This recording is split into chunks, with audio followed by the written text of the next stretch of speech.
Hello, আসসালামু আলাইকুম। আশা করি সবাই ভালো আছেন। আর যে মাল্টিমিডিয়ার পক্ষ থেকে আপনাদের আবারও স্বাগত। আই হোপ আজকে যে টপিক নিয়ে কথা বলতে চাচ্ছি সেটা হলো বাংলাদেশ সেনাবাহিনীর 2025 সালের যে নিয়োগ বিজ্ঞপ্তিটি প্রকাশ হয়েছে, এই নিয়োগ বিজ্ঞপ্তির মাঠ কার্যক্রম কবে থেকে অনুষ্ঠিত হবে এবং মাঠ কার্যক্রম কেমন কি হয়ে থাকে, কেমন কিভাবে এসএমএস এসে থাকে, সম্পূর্ণ বিস্তারিত এই ভিডিওর মাধ্যমে তুলে ধরার চেষ্টা করব। ধৈর্য সহকারে ভিডিওটি স্কিপ না করে সম্পূর্ণ দেখতে থাকুন। সর্বপ্রথমে একটি কথা বলতে চাই, একটি ফেসবুক পেজ আছে, সেখানে আমি সমস্ত আপডেট দিয়ে থাকি। আপনি যদি ইচ্ছুক হয়ে থাকেন তাহলে আমার ফেসবুক পেজে জয়েন হতে পারেন। আমার ফেসবুক পেজের নাম RJ মাল্টিমিডিয়া। সর্বপ্রথমে আমরা জানবো যে এই বাংলাদেশ সেনাবাহিনীর মাঠ কার্যক্রম কতদিনে অনুষ্ঠিত হয়ে থাকে। এই বাংলাদেশ সেনাবাহিনীর মাঠ কার্যক্রম ফুল বছর জুড়েই হয়ে থাকে। একটি প্রশ্ন যে এই বছর জুড়ে যেহেতু মাঠ হয়ে থাকে, সেহেতু কেমন হয়ে থাকে বাংলাদেশ পুলিশে, বাংলাদেশ ফায়ার সার্ভিসে, অনেক বাহিনীতেই তো দেখেছেন যে একদিনেই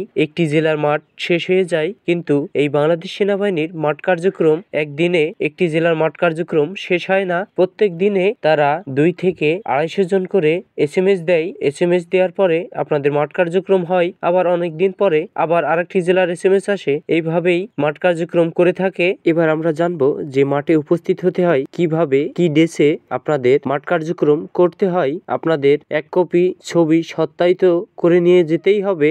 আপনার ছবি সত্যায়িত ব্যতীত ভিতরে 2-1 মাঠে ঢুকতেও দেয় না, এবং আপনার যেই অ্যাডমিট কার্ডটি দেবে সেই অ্যাডমিট কার্ডটি রঙিন কপি, একবারে ক্লিয়ার প্রিন্ট হতে হবে। যদি কোনো অক্ষর বোঝা না যায় তাহলে কিন্তু আপনাদের সমস্যা হবে।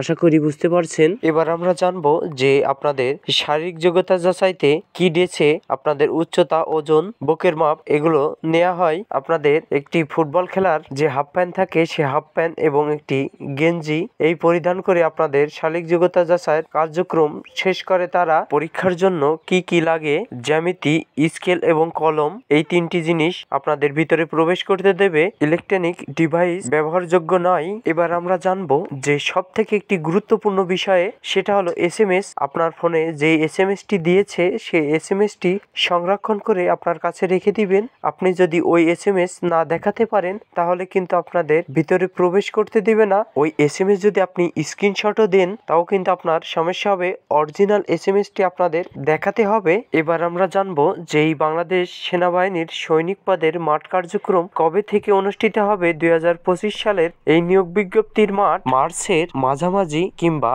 এপ্রিলের প্রথম দিকের থেকে আপনাদের ফোনে এসএমএস আসা শুরু হবে। কোন কোন জেলার মাঠের এসএমএস প্রেরণ করা হবে আমি আমার ইউটিউব চ্যানেলে এখন আপডেট দেবো যে কোন কোন জেলার মাঠ কার্যক্রম চলছে। আশা করি বুঝতে পারছেন যে এই বাংলাদেশ সেনাবাহিনীর 2025 সালের নিয়োগ বিজ্ঞপ্তির মাঠ কার্যক্রম কবে থেকে অনুষ্ঠিত হবে। আমার ভিডিওটি দেখে যদি আপনি একটু উপকার হয়ে থাকেন তাহলে আমার চ্যানেলটি সাবস্ক্রাইব করবেন। আজকের মতন এই পর্যন্তই। সমর্থ ভালো থাকবেন, সুস্থ থাকবেন। আল্লাহ হাফেজ। পরবর্তী ভিডিওতে আপনাদের সাথে আবারও দেখা হচ্ছে নতুন কিছু আপডেট নিয়ে।